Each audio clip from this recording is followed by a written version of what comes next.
So let's talk about what happens when family read aloud time doesn't work the way it used to. For those of you who are new around here, my name is Amy Sloan here at Humility and Doxology. I'm the second generation homeschool mom of 5. Well, only 3 still in my homeschool as of next year. Our second child is graduating from our homeschool this spring. Next year, we will still be homeschooling a 5th grader, 8th grader, and 10th grader. And then we will have 2 college students, one in their first year and one in their third. And something that our family absolutely loves is books. My mom growing up always said, you can sit on a book, but you can't read a chair. And we have really taken that to heart. Our home is filled with bookshelves, book stacks. The librarians recognize our names. And for so many years, it was a treasured time where we would come together as a family, all 7 of us, and read the same book together. But what happens when the logistics of life just mean that doesn't work anymore? You know, my oldest son began his college career. He graduated from our whole school. Now he doesn't even live at home. Next year, another daughter will be leaving. But even when our teens were still at home, like the logistics of life just changed. You begin to have teens with jobs and social commitments in the evenings, and life becomes very full. It becomes more and more difficult to find a time where everyone can be together to read a book together. Now, in our family, we really prioritize our family devotion times. So that is the thing that has to happen first.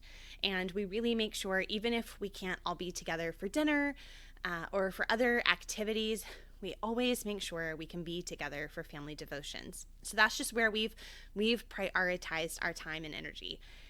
I will say that over the past year, as I was thinking about this collaboration that Katie from Life in the Mundane put together, I was actually a little bit sad because I thought, well, this year there hasn't really been a book that all of us have read together. And that made me a little bit sad. And then I remembered that it's okay, that different seasons are going to look different in each family's life. And it doesn't mean you're doing something wrong just because what used to work in the past is no longer working. So I wanted to kind of share maybe what read aloud time looks like with a family with a bunch of older kids. And while there is one book that took us, I think maybe like a year and a half to get through as a family, it's not that long a book. We just weren't all together very often. There is one book I have to share that we all read together.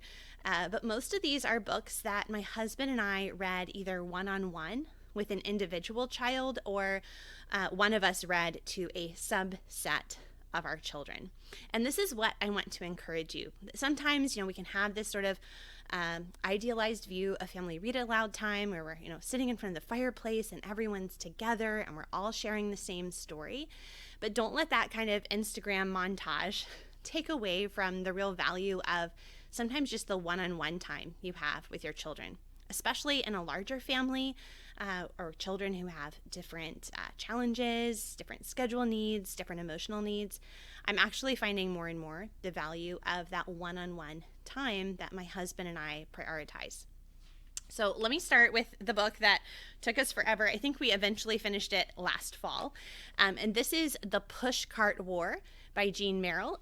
You may be familiar with this author, beloved author of The Toothpaste Millionaire, another really fun family read aloud.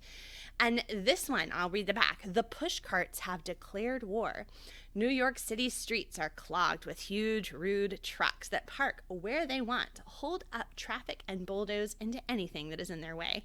Now, this book was written, I believe, in the 70s, and you can see a lot. Let me check. I'll have to check later, but you can see a lot of allusions to geopolitics. It is hysterical. It makes a great read aloud because the chapters are short. Many ages can resonate with it. The older ones are going to get some of the satire and allusions, but the younger kids will just enjoy it as a good time. So really great for discussions, very relevant, even though it's an older one. Definitely think this is be a great family read aloud, especially if you have older teens and younger kids. This will be one that all the ages can resonate with. But like I said, This is the only book, and this we finished last fall. I think this is the only book, other than the Bible, that our entire family read together. But that does not mean that we haven't been reading as a family. My husband actually has really made a point over the past couple years in particular, especially after our youngest son Isaac's cancer diagnosis, to spend one-on-one time with each of our other children. And so he has read a few books with them. I brought a few that he has read to one or another of our daughters. So he read aloud The Rise and Fall of Mount Majestic to our youngest daughter. This is by Jennifer Trafton. I've actually read this book aloud to our kids before. It's funny and humorous, and Grace really wanted to be able to share this story with her dad. So this is a very fun one to read aloud. And they are currently working their way through this beautiful copy of The Secret Garden. The illustrations in our edition are actually by Tasha Tudor, so super gorgeous.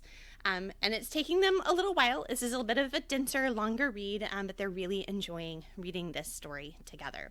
So those are two that my husband has read this year with our 7th grader. With our 9th grader this year, my husband read a book by Gary Schmidt. Now, The Wednesday Wars is the one that we own, so I wanted to share this one. This is actually the first book in the series, but the book my husband read with Sophia this school year is actually the sequel to this book that we don't own. We had to check it out from the library, and it's called Okay for Now. I will say that my kids and I love this series. My husband, not quite so much, but it led to some really good discussions around the dinner table. As he was able to kind of explain to us the things he didn't really like about the book and the series, which was great. I appreciated that, and his different perspective, I thought, brought a lot of value.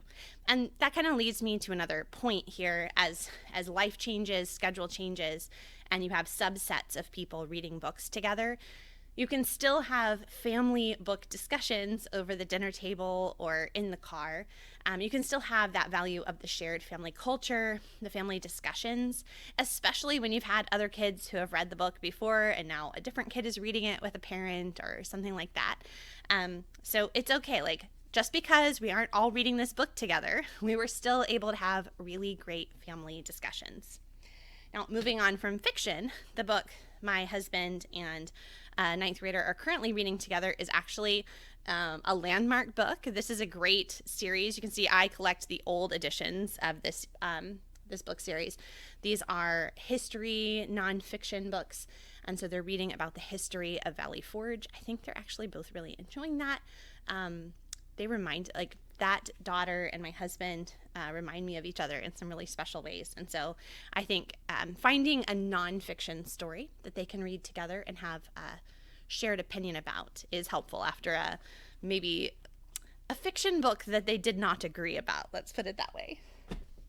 Now, in morning time, my oldest daughter, who's graduating this year, she's a senior, she's still been participating in our Bible time, our memory work discussions, but she has college classes, dual enrollment classes.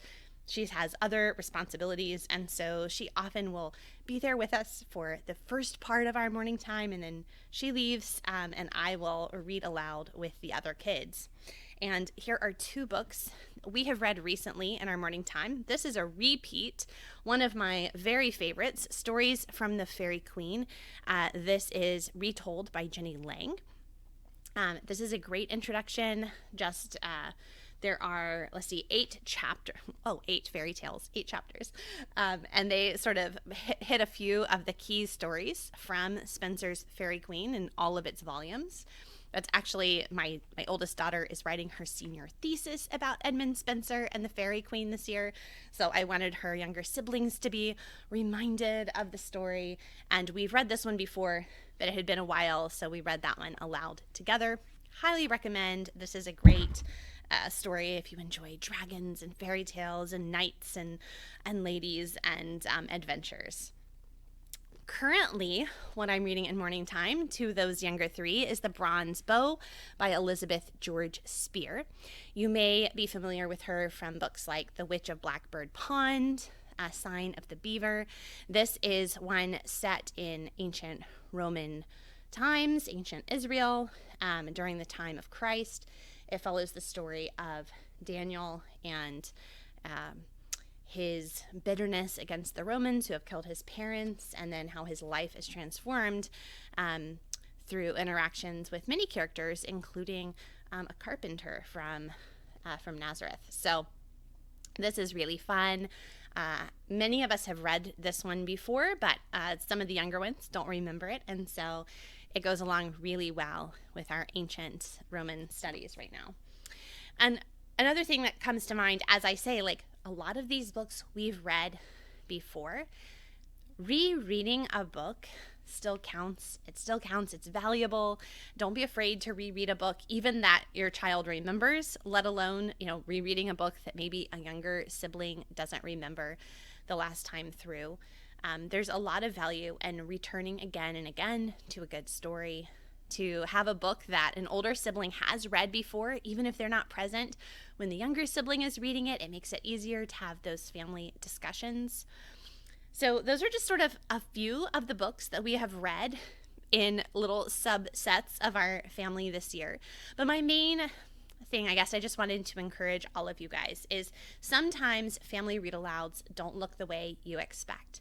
And just because you're not sitting in the living room with all of your children at the same time, working on their handicrafts while dad reads in the corner, that doesn't mean that you're not reading aloud, that you're not a read-aloud family, that you don't value books and those shared memories and those shared moments. There have been times in our family where all 7 of us were together and we would read the same book. And those are precious memories, and I love those. But life is not going to be like that for us anymore. Children are growing up, they're leaving home, older teens are having outside commitments. And so rather than thinking that because it's not like that ideal anymore, why even try? Instead, I'm really finding the value in these unique moments we're having to read with little subsets of parent and child or children, while still maintaining those family relationships, stories, and love for one another and for all the wonderful books there are to read. I will put the titles of these books that I mentioned today in the video description. Make sure you check out the entire playlist of other Read Aloud books, hits and misses from this year from Katie and all the other participants. And if you want to learn more about books and reading and some of the suggestions I have, book lists about books and book lists about book lists, I have a few really great resources for some of our family's favorite family read-alouds over the whole past 20 years of parenting, and I will put those in the show notes as well.